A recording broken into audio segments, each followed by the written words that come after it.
CatholiCHicago.org. Catholic Cemeteries, serving the Catholic community since 1837. You're listening to Catholic Chicago on WNDZ 750 AM. Every Monday through Friday from 8 a.m. to 9 a.m., the Archdiocese of Chicago presents programming about the people, events, and issues that touch our lives. Thanks for letting us be part of your morning. Now again, Catholic Chicago.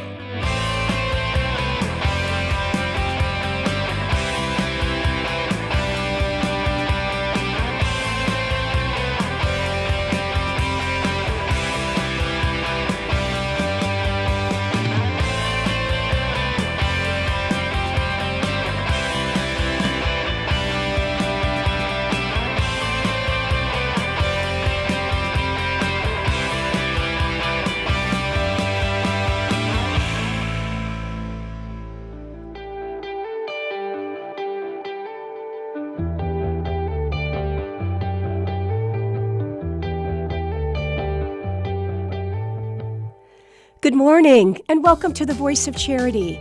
I'm Katie Bredemann, and we're so glad that you've tuned in today. We welcome all of you who are on our radio channel, WNDZ 750 AM here in Chicago, as well as those who have joined through the live stream on YouTube and Facebook at Catholic Chicago. Today's show is about Catholic Charities Refugee Resettlement Program. And Catholic Charities for over 40 years has been helping over 200 refugees a year. We greet them right when they arrive in Chicago, assist them with housing, employment, helping their children get into schools if they have children. And then we also help them with all the other adjustments that come when you are starting over in a city or a new city or a new country. Catholic Charities also assists our refugees who are overcoming persecution in their home countries. It's quite a trauma that they've experienced, and so Catholic Charities is aware of that and tries to assist in every way that we can. We've all seen the anguish on the faces of the Afghanistan refugees over the last few days in the news, and so they are particularly in our minds this morning. Our guest today is ELMIDA KULOVIC, who is Catholic Charities Director of our Refugee Resettlement Program. And we're so delighted to have her here today to talk about the status of the program this summer. Welcome, Elma. Good morning. So glad you're here. Can you please share with our audience, what are the biggest concerns of our refugee clients this summer? As you know, in addition to many different concerns that refugees have after arrival to this country, COVID pandemic is one of the issues as well that our clients are facing. It's really challenging to welcome refugees during the pandemic because many services were working and still working remotely. So this is the challenge that together with us, our clients are facing during the last 18 months or 2 years. And so of our current clients, can you share with our audience what are some of the countries that they have arrived from and some of the situations that they fled? So currently, for example, in August, actually, we're going to welcome 4 cases, and all those 4 cases are from different countries. So we're going to actually, in 2 days, we are welcoming case of Syria. This is case of 5 single mother. A case of 4 single mother with 3 children.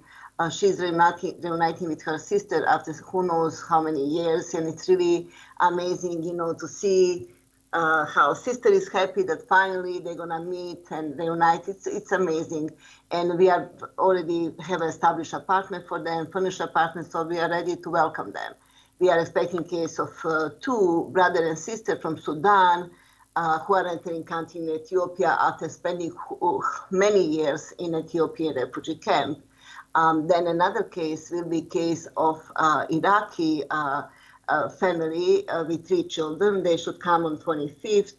And recently, last week, we welcome Iraqi woman, a single Iraqi woman. So it's like a lot of varieties, countries that we work with.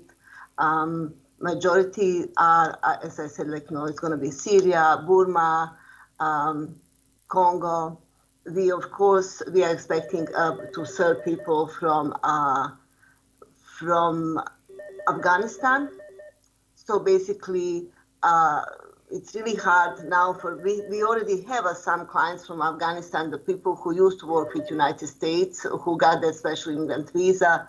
We welcome them in recent months or recent years. And it's hard to imagine really what those people are going through and how many phone calls I have from loved ones here asking me how they could bring them, could we help for those people to get a visa and to go to safety. So it's really heartbreaking. And I know that there's so many unknowns about the Afghan situation right now, Elma, but in a perfect world, if things go well, those who want to leave Afghanistan, what would be the process for them applying for asylum in the United States? They go to their embassy, and then our embassy steps in to review their cases. Can you share a little bit with the audience about the steps that someone goes through, to try to leave their country and arrive in the United States, and particularly the Afghan refugees right now? Yeah, I wish, for Afghanis refugees is going to be really challenging. I think, like, in general, a refugee resettlement program is really long process. Takes like 12 different steps for somebody to enter the United States, starting for United Nations. You apply first for a settlement. Usually such refugees are already outside of their country. Let's say Afghanis' hope is that they're going to go to Turkey, and from Turkey, they're going to start processing to resettlement for another country. One of those countries will be United States. And then from such a long process, eventually they're going to come here. So basically everything started with United Nations, then United States State Department. They take over the cases and start different background checks, interviewing processes. And after such a long process, eventually those cases will be assigned to one of the 9 national agencies who are providing resettlement services for refugees. Our national office is United States Catholic Conference of Bishops, and we do have a contact with United States Catholic Conference of Bishops. According to the contact, they're going to start assigning cases to us, and from there we're going to wait for their arrivals and start welcoming them. International Office of Migration is providing traveling and scheduling travel for such cases. And I was reading yesterday that oftentimes Afghan refugees head to Pakistan first, but they're unable to do that in this case because of COVID concerns. The Pakistani restrictions are much more rigid than they had been in the past. And so, the process is obviously even more challenging than before, but hopefully those steps that you just itemized, can be expedited in some cases to just get those people to safety.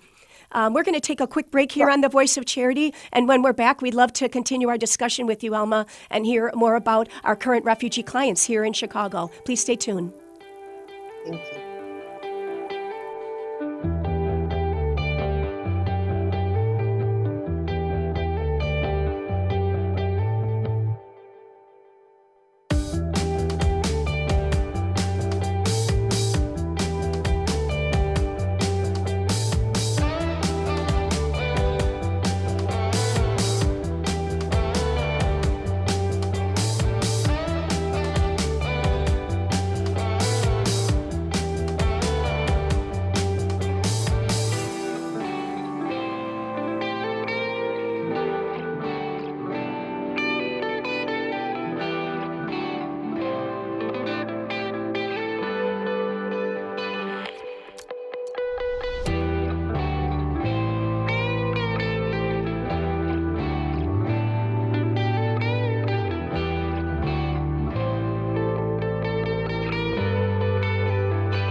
Do you have an old bicycle that's not being used? Consider donating it to Catholic Charities Veterans Bike Project of Lake County. Skilled volunteers are refurbishing bicycles to make them safe and ready to be used by veterans to get to and from their new places of work.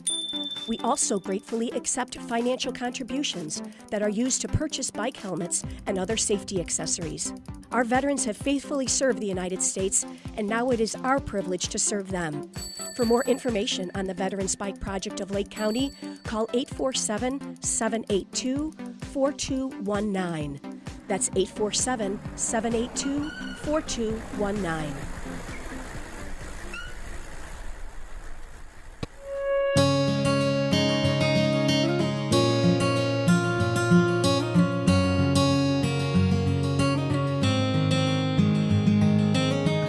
Welcome back. Es fabuloso verlos. Dobrze jest znowu być razem. It's good to be together again. After so many months apart, pandemic capacity limits have been lifted, and we want to welcome everyone back to church. We can all pray together again. And listen as our choirs lift their voices in song. We've been together in spirit. And now, when you are ready, our doors are open wide. Nuestras puertas están abiertas de par en par. Nasze drzwi są otwarte. And we're here to welcome you back to Catholic Mass.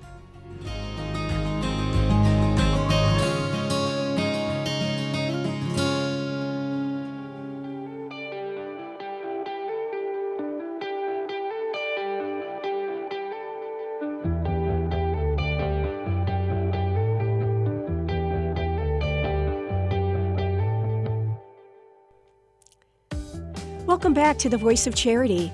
I'm Katie Bredemann, and I'm delighted to be here today with ELMIDA KULOVIC, Catholic Charities Director of our Refugee Resettlement Program.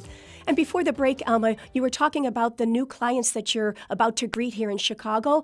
Can you share with our audience, I know you mentioned that you've got housing set up and probably schools are ready to receive the children who are coming, but what is the basic process beyond those fundamentals that you go through to help people acclimate to life in Chicago? Before I respond to that question, let me just tell you about a special immigrants visa. So basically, about Afghanis refugees going back to Afghanistan, that actually United States government is planning to bring more than 20,000 Afghanis who did help United States government during those 20 years, interpreted for them or assist with other works. So I hope that this processing will be really much faster, and they're gonna have already some people are in United States, and processing is will be done in Virginia. So basically, after this process, we're gonna get more Afghani refugees. But the biggest concern is refugees Afghanis who didn't work in the United States, and they don't have option to leave country so fast. Yes, so we just need to hope and pray for those people that they're gonna reach safety. And and one of such a cases we are expecting on 25th. So this is Afghani case with a special immigrant visa. This is the man who did work with United States and assist during the years, and he was fortunate one who was able to escape prior all this new development in Afghanistan. He was able to escape with his family. So basically, we found a partner for this family, a furnished apartment. We're gonna go to airport to pick the family up, welcome family, and then they have children. So like you said, a comprehensive case management will start from that moment. Comprehensive case management actually start prior refugee arrivals. We schedule their health screening. We do apply for Social Security number for those clients, enroll them in ESL classes, enroll kids in school. We will see, we don't know yet. This is it's also unknown. Are they going to be school in person or virtual? But during those last 2 years, we did have our kids were attended virtual school.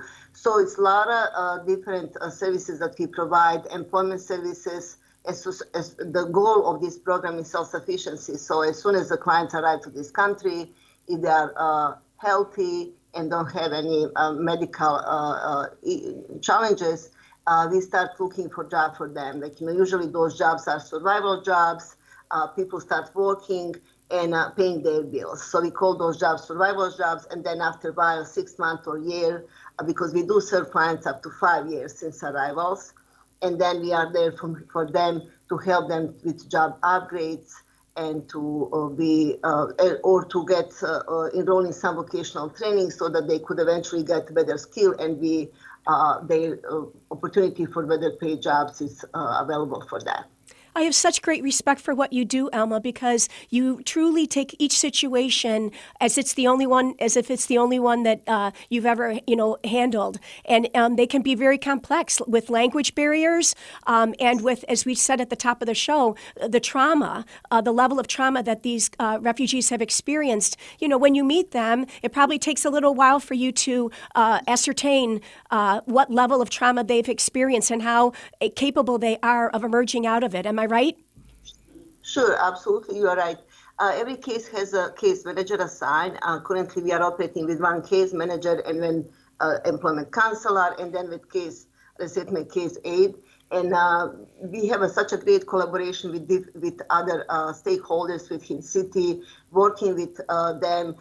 We don't provide ESL classes. We refer our clients to one of other ESL providers, work with medical clinics, mental health clinics to help refugees, with Catholic Charities counseling services. So it's like really, this program is really comprehensive, but to welcome refugee and have a focus on case-on-case basis and make sure that their integration into this community and success will be done and could be done only with all of us working together and with our refugee families, which I always, of course, respect, because I think that I always admire each of them who had the strength to come to this country and courage and to start all over again. It's not a simple process to come somewhere in new culture, new language and everything, but they did have a courage to do so. Well, we are a nation of immigrants. We've been that way since we were founded. And so it's like your work personifies that. We welcome you. We want to help you get established here in the United States. So we're going to take another quick break here on The Voice of Charity and look forward to continue our discussion with ELMIDA KULOVIC right after this break.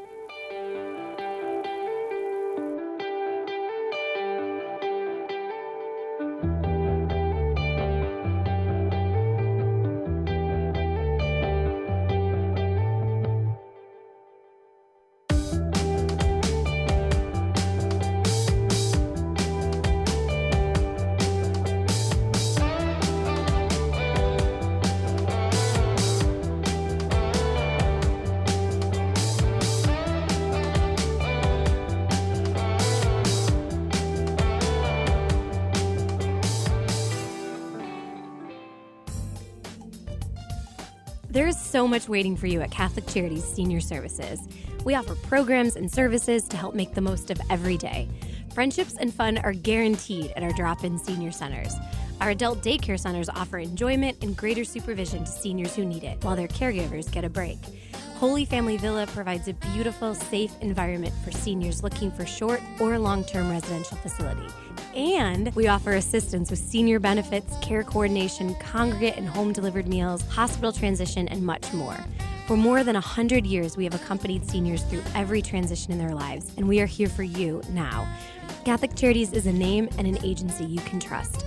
Call Senior Services today at 312-655-7700. That's 312-655-7700.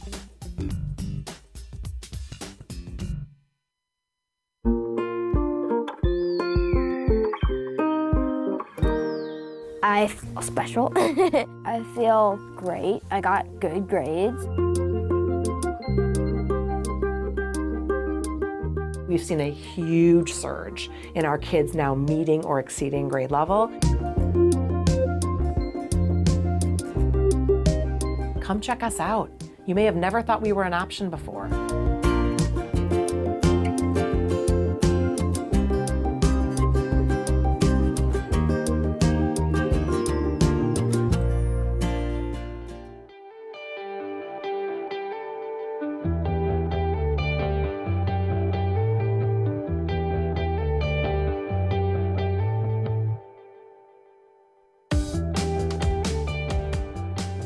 Welcome back to the Voice of Charity. I'm Katie Bredemann, and we're so fortunate to have with us today ELMIDA KULOVIC, who is Catholic Charities Director of our Refugee Resettlement Program.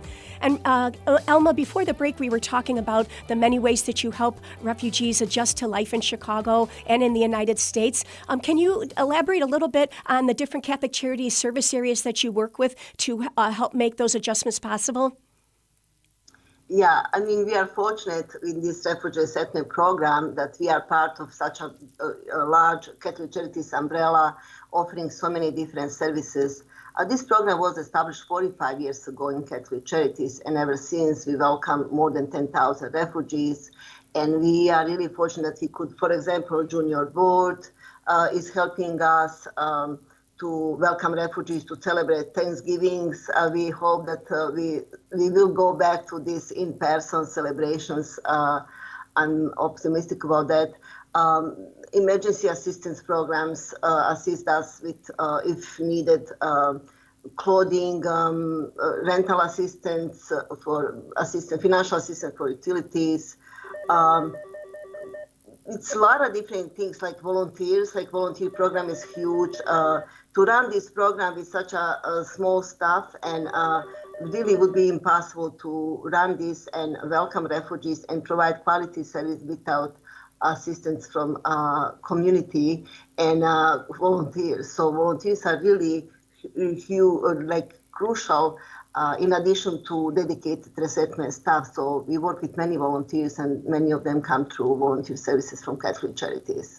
And then who are some of your community partners that you work with? When you mentioned the health screenings earlier, there's certain, doctors and dentists and nurses and, aides who are willing to give their time to come and just even do a basic health exam, health screening, or identify emergency health issues, right, with the refugee clients?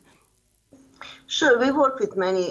We are fortunate, first of all, that Chicago is such a welcoming city for refugees and for immigrants. We are fortunate about that, and so many social services available, so many resources. So my goal is always to use what is available within community instead of reinventing wheels. So we work with with Refugee One Agency. They provide ESL. They have resettlement services, but as well they have ESL classes.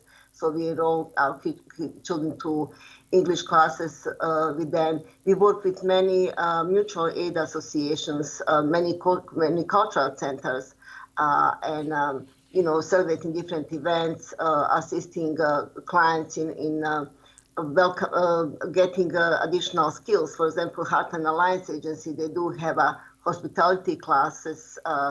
So when our clients, when they graduate from hospitality training, they got jobs in the hotel industry, and they get paid. Their starting wage is like $20 per hour. So it's such a great collaborative effort from all of us to help refugees to become not just financially but self-sufficient and integrated in this community. And I know that you said that you normally stay with a family for up to 5 years while they adjust life here in Chicago. And then many of them actually go on to mentor new families, don't they? Offering them ideas and suggestions about how they help their children acclimate to school or help the women get involved in different community activities. Isn't that accurate that some of the families that you've helped get established want to do the same for new families coming? Sure, especially if they don't have a language barrier, if they are from same country, so they help each other. We have one of our responsibility is when we pick up case from airport to have for them ready-to-eat food, ethnic ready-to-eat food. So often we have a situation that our cases and clients who enter country prior cook for our new case. So they always offer help with that.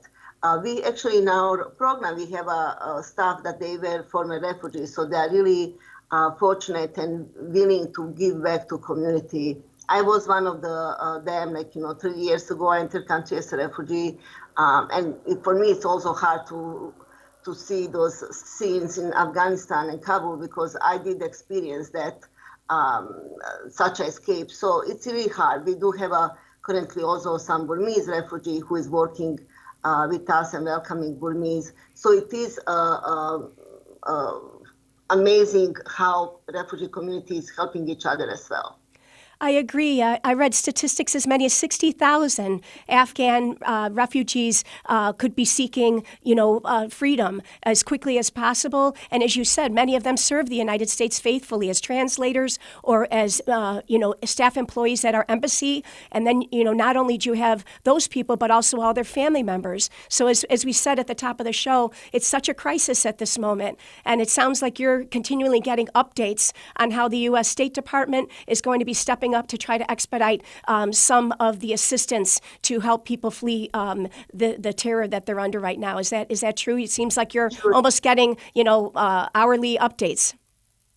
Yes, sure. We are working on this, and basically, when cases are ready to travel and approved to enter United States, I got notifications. So basically now I have to be on alert during the weekend as well, because they are expediting cases. So during the weekend, I need to check my emails and things like that to make sure if, as soon as case is approved and schedule, let's say, to arrivals in Chicago to approve such a case and get ready. It's gonna be typically we do have a average about 2 weeks to prepare for case, 2-3 weeks notification, and we start preparing for such a cases from Afghanistan. It's going to be really short, maybe 4 or 5 days. We have to be ready to welcome them.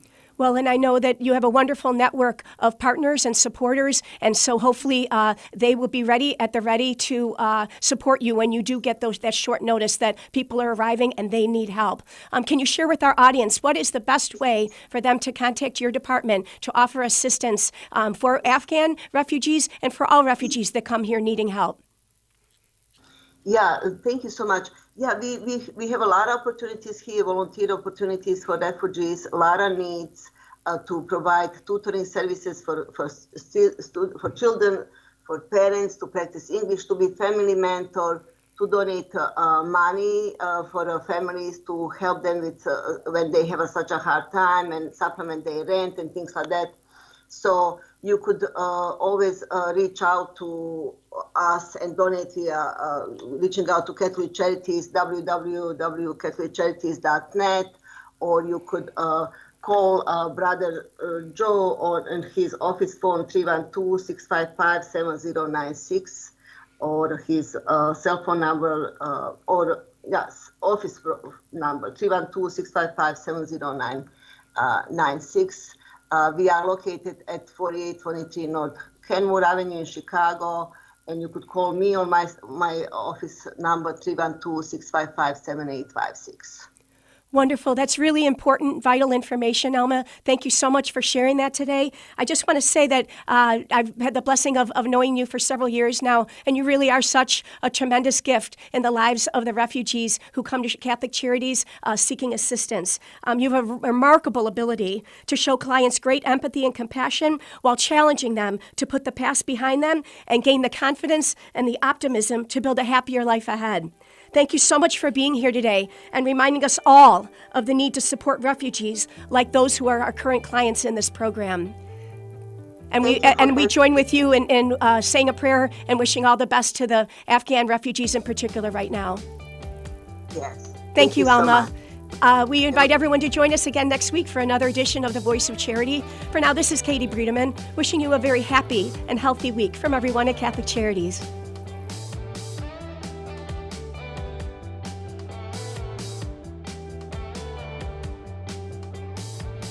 Join us every Monday through Friday at this time for Catholic Chicago.